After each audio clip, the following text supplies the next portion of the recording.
Hey guys, so a while ago I had a stalker story posted. I actually have another stalker story, and this time the stalker story I'm going to tell you is about how roles were reversed and I technically was the stalker or one of the stalkers.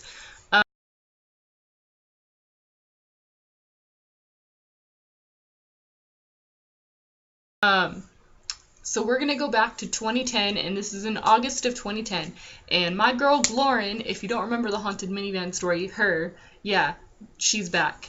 This was before the haunted minivan story, so this is like way before. So we were like hanging out like every day. We were super close. One night I had went home and she'd went out to run some errands, and she told me while she was out running errands she had met this guy, and I was just like, okay, like, tell me about him. What do you know about him? And she basically said she basically knew him for 5 minutes and then decided that they were going to be boyfriend and girlfriend. So they were now boyfriend and girlfriend. And I was just like, girl, like, you don't get to know the guy, you don't have him take you on a date, you don't do anything. She then proceeds to tell me what she knows about him, which isn't very much. It's that they met at a bus stop, so he didn't have a car, he didn't have like a real job. Oh, and he was on probation. And he lived with his cellmate from jail, and they were now roommates. Just let that sink in for a second. Felt about this. And then after she tells me all this, she then proceeds to tell me that his roommate is really hot and wants to hang out with me, and we can all double date.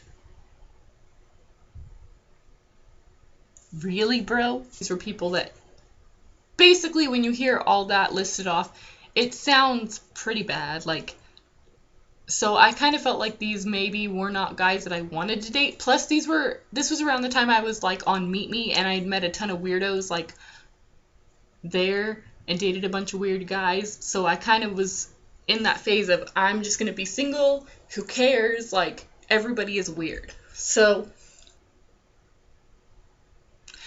anyways, after she tells me about his roommate wanting to like have me as a girlfriend and then all of us double date, she gives me this phone number and says it's their phone because they shared a phone because he didn't have a job and couldn't afford one, so his roommate shared a phone with him. So I start texting the phone number just to like really, because I don't even know why, I probably shouldn't have even texted it, but I texted it just to see, like, get a feel for what these people were like and kind of get to know them, because I was just like, I'm not interested in them, but she is, and she's my friend, like, might as well check it out, you know. So I was talking to them, and then they proceed to tell me that, oh no, they were boyfriends in jail. So I text her and I tell her that, and she was just like, oh yeah, I know, I'm okay with that. And I said, I am too, but like, just in case, because they still live together in a one-bedroom apartment. So just in case there might still be something going on, you know. Just letting you know that, whatever. So anyways, I talked to them a little bit more. And eventually I'm just like, whatever. A lot of stuff they said really wasn't impressive to me. And so I was just like, whatever. They're lame. So I'm supposed to meet Jordan and R. They're supposed to come to Lauren's house. And that day I walked to Lauren's house, and Jordan is the only one that showed up. So Lauren, Jordan, me, and her two brothers all decide we're gonna walk to the store because her grandma needed us to go and like get some stuff for her from CVS, which was down the street from her house. So that's where we went. We went to CVS, did all our stuff, whatever. And as we're coming out of the parking lot, there's a big group of guys. As we're walking, we all of a sudden hear people start calling for Jordan. So Jordan turns around, and then he starts recognizing all these guys. And then no matter how much Lauren and I told him and her brothers told him, like, yo, your friends can't come to our house, like, because this, like, when I say a large group of guys, I'm talking like 8 to 10 people, 8 to 10 extra people, and we were just like, bro, like, these are people none of us know, these are people her family doesn't know, like, they can't come to the house. And he was just like, oh, well, we'll just chill out front, like, we'll chill on the road or whatever, like, we won't come in the house.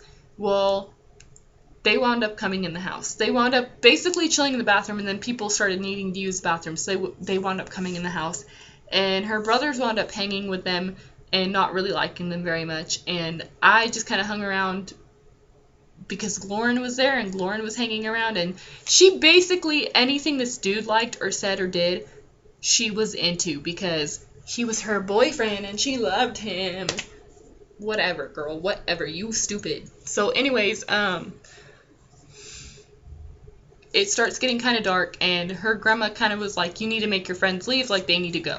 So they were leaving, and he wanted to go with them. Well, he wanted to go to this girl.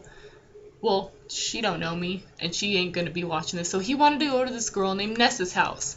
And according to him, Nessa was a lesbian who also wanted to hook up with me. So I have R and Nessa. So anyways, he takes off with his friends, but when he leaves, he doesn't have like a phone or anything. And at nighttime it was getting kind of cool, even though it was in the summer. So she gave him one of her brother's jackets, and then he had been using like her brother's iPod to listen to music outside in the backyard where all his friends were. And when he left, he told us, because the brother asked for the iPod back, he told us that he put the iPod in the brother's room on the bed. And then all of a sudden, her brothers come out of their room and they're really angry, and we're like, what's wrong? Like, what happened?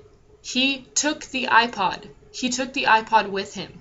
And he basically, why he was in jail is he had a record of being like a thief. That's why he was in jail, for like breaking into people's houses and stealing shit. And so, of course, you know, given his history, it's going to make you think that he took it. So, because of that, the one brother was so pissed that we left him behind. But me and her other brother, me, Lauren, and we'll call her brother DJ. So me, Lauren, and DJ all take off. And as we're leaving the house, her neighbor comes out, and we'll call him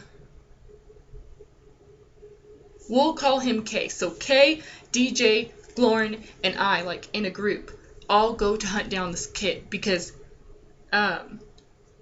she had his one friend's number, and nobody was answering. She was calling the phone number, nobody was answering, because she was going to just call him and be like, hey, where are you? We're going to come get the iPod, and then we're going to leave you alone.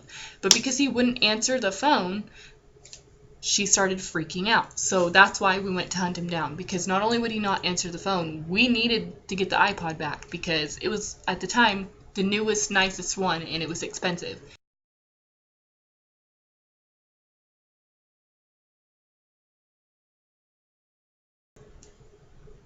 And we get partway down to like these neighborhoods, and we decide we're going to split up, because we know Nessa's house is somewhere in this neighborhood. We just don't know where. And we know like a couple of cross streets of her street. So we just need to split up and find that. So we all split up, and at one point me and her are walking, and Nessa's house was in the area when we would have like our girl night adventures where we couldn't sleep and would go out and walk around, was like exactly where we would go out and walk around, and we'd passed it multiple times before and didn't know. And every time we'd passed it multiple times before, there would be large groups of people outside, large groups of people kind of our age. So when we walked by that house, we walked by it from like a distance, and then we walked by it again. But when we walked by it on the same street, but like across the street. And when we kind of were rounding the corner, I look over, and what do I see? I know it's Jordan. I know that it's him. And I know that he saw me, because as soon as I looked at him, he was like this with another girl, holding another girl. And as soon as I looked over, because he was looking at us, and as soon as I looked over and he's looking at us, he does that and puts the hood of the sweater over. You weren't doing anything wrong. How come you didn't come up and just be like, oh, hey, like, what's up? You know? But that right there tells me you were doing something you didn't want to know about it. And so I told her what I saw, and she said, yes, I saw it too. So we walk all the way down to the end of the street. We sit down, and we kind of discuss like a game plan. What are we going to do? And so I was just like, well, should we get the guys over here? Out of nowhere, I don't know what came over us. Out of nowhere, I just yelled, hey, Jordan, hey, hey, and I just start yelling. And then she starts yelling, and he turns around, and they all turn around and look over at us, and the whole group just went silent. And she went over to him and was like, what's up? And she was like telling him like, I need my sweatshirt back, I need my brother's iPod back. And then he's like, well, I don't have the iPod, I left it at your house. And I said, and then that's when I kind of started freaking out. I was like, you're a liar, like, bullshit. You have the iPod because we searched that whole house and it's not there. You have it. So finally, I kind of get calmed down and everyone else is still silent because she needs me to calm down. So I kind of just like walk away. So he gives her the jacket and guess what's inside the jacket?